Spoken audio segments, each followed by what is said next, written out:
Olá pessoal, vamos para mais um giro econômico dessa semana, trazendo aqui uma pitada do que aconteceu da briga do Trump e do Moraes, o que está por trás disso do aspecto econômico e quais são os dobramentos que vão ter após essa queda de braço, quem que vai levar melhor, quem que vai levar pior. Eu vou falar só o aspecto econômico, não vou entrar no detalhe em relação ao aspecto geopolítico, enfim, outras coisas de análise política que não é minha praia. Mas a gente vai também falar de outras coisas sobre a economia norte-americana, dos dados que saíram mais recentemente. Guilherme Régio, economista do canal, e o primeiro tópico que eu vou dizer para vocês aqui é em relação à economia norte-americana.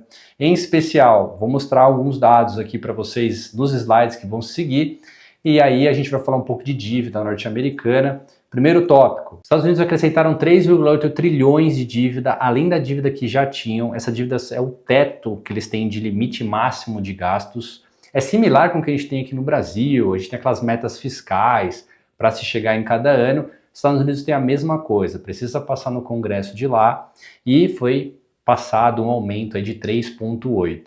Por que isso é preocupante? Porque a dívida norte-americana já vem crescendo desde os últimos 15 anos. Nesse gráfico que eu estou mostrando para vocês aqui, é um pouco dessa trajetória, e aí considerando os períodos muito longos, tá?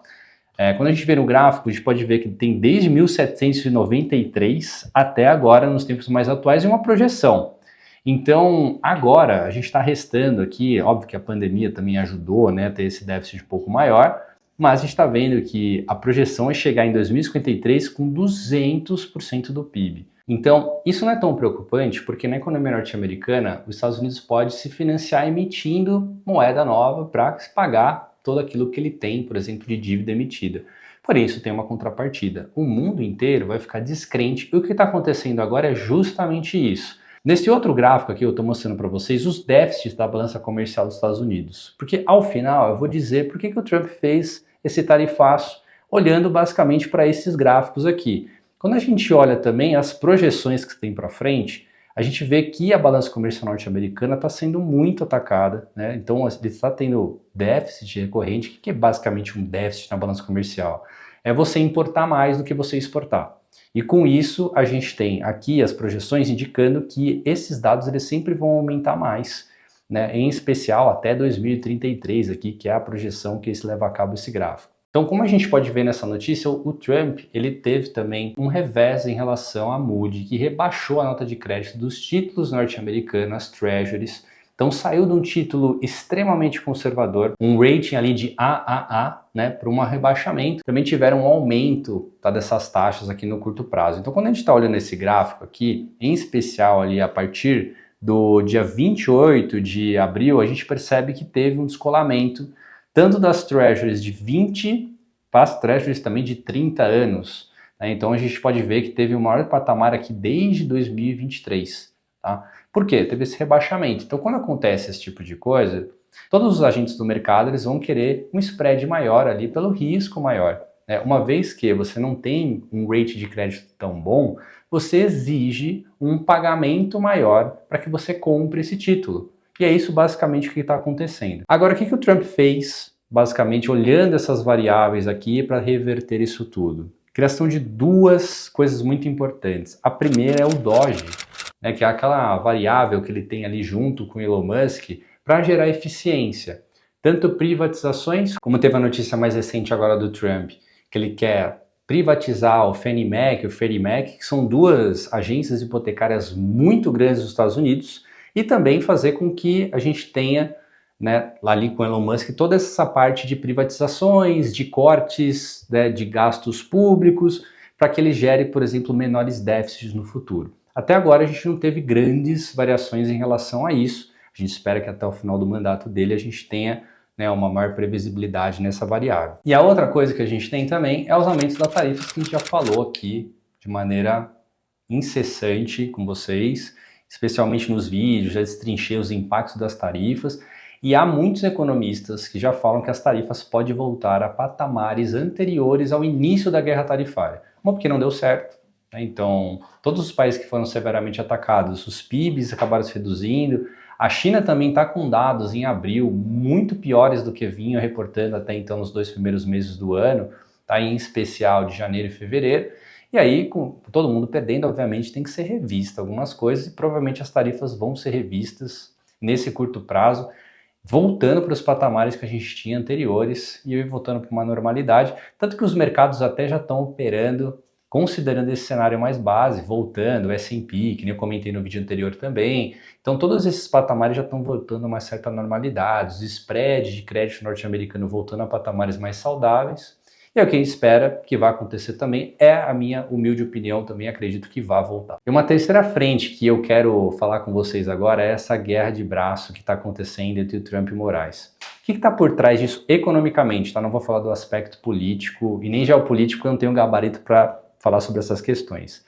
Mas sobre a economia, o que está por trás é a guerra de algoritmos e o hard power. O que são essas duas variáveis? Primeiro falando do hard power. Na verdade, os Estados Unidos ele operou muito nesse modelo na década de 20, tá? Em especial para frente, depois da Primeira Guerra, Segunda Guerra, onde os Estados Unidos ele começou a criar alianças com economias internacionais para que garantisse que elas se tornassem um aliado tanto para os seus produtos quanto uma parte cultural muito forte. Tá? E a gente está vendo de novo essa guinada voltando mais para esses patamares, porque agora a gente tem o começo de uma nova Guerra Fria, entre aspas, coloco muitas reticências aqui, que é dos Estados Unidos com a China. Então, essa guerra de algoritmos, que agora eu retomo o primeiro tópico, né, que eu disse para vocês, é em relação às plataformas. Então, quando você tem nos Estados Unidos uma Meta ali, que é o Facebook, você tem o Google, são plataformas amplamente utilizadas, você tem também na China outros algoritmos que já são mundialmente utilizados, como o TikTok, por exemplo. Então, nessas duas guerras que a gente está vivenciando agora, é mais para a gente concentrar as pessoas a utilizarem uma plataforma, um algoritmo respectivo. E aí, voltando para essa questão da guerra de braço entre o Trump e o Moraes, o que está por trás disso? É justamente essa guerra de algoritmo. Por quê? O que o Moraes está fazendo? Ele está bloqueando o acesso, por exemplo, a plataformas americanas, como o X, como bloqueou no Brasil no passado. Ele está bloqueando também perfis no Facebook e isso está prejudicando o uso dessas plataformas por parte dos brasileiros. E isso aproxima, obviamente, que um usuário padrão que não tem acesso a essas plataformas para outras plataformas, inclusive as plataformas chinesas. Então perceba como o jogo político e econômico ele fica muito interligado. E aí os próximos capítulos, obviamente, que a gente vai acompanhar de perto. Mas os Estados Unidos está tentando trazer economias para perto novamente dele, criando esse jogo de hard power que a gente viu muito acontecendo no século XX. E isso vai continuar acontecendo, com a China também fazendo isso, obviamente, por meio de seus algoritmos. E a gente vai vivenciar essa guerra para frente, inclusive com inteligência artificial, as duas potências brigando aí por esse share de atenção. E nessa semana, quem retomou as máximas históricas foi o Bitcoin, chegando a 111 mil dólares. É o máximo patamar que já foi visto no Bitcoin. Tinha muita expectativa de quando isso ia acontecer e acabou acontecendo agora. O Bitcoin, na verdade, ele não responde, ele não tem correlação com nenhuma outra variável no mundo, né? Então, tem pressão basicamente de venda e compra, né? Uma variável, é uma moeda que só responde a essa variável. Então, basicamente, ali são os investidores acreditando na moeda, provavelmente renovando essa máxima histórica, que talvez a gente possa ver novas renovações para as semanas seguintes. E você que perdeu essa máxima agora e você está um pouco perdido em relação a como investir em Bitcoin, não sabe como faz isso, tem um profundo desconhecimento de até criar uma conta em alguma corretora, não deixe de falar com a gente, obviamente que tem várias estratégias que podem ser ditas aqui, inclusive clicando no link aqui embaixo você fala com um de nossos consultores para te ajudar nessa questão. E vamos para o sobe desta semana. Bitcoin renovou as máximas históricas com 111 mil dólares, tá? Então já chegamos a esse patamar aí, então provavelmente aí para o restante do ano vai ser um ano de muita volatilidade, como está acontecendo com todos os mercados, e o Bitcoin não fica fora disso. É o ativo com mais volatilidade na economia mundial. E o desce da semana fica por conta aqui dessa relação dos Estados Unidos na deterioração das contas públicas, também do rebaixamento da nota de crédito da economia norte-americana, e isso tem impacto em todos os países, inclusive no Brasil. Essa relação, eu já disse no vídeo anterior, se você não acompanhou, meus pêsames, tá? Então você tem que acompanhar aqui os vídeos do canal, tem toda essa relação do que vai acontecer com a economia norte-americana, a interligação com a brasileira, não pode deixar de acompanhar. Pessoal, chegamos ao fim de mais um giro econômico dessa semana, espero que tenham gostado, não esqueçam de comentar, ativar o sininho, deixar o like e, por favor, se inscreva no canal. Estamos muito próximo dos 5.000 inscritos, contamos com a sua colaboração. Até semana que vem.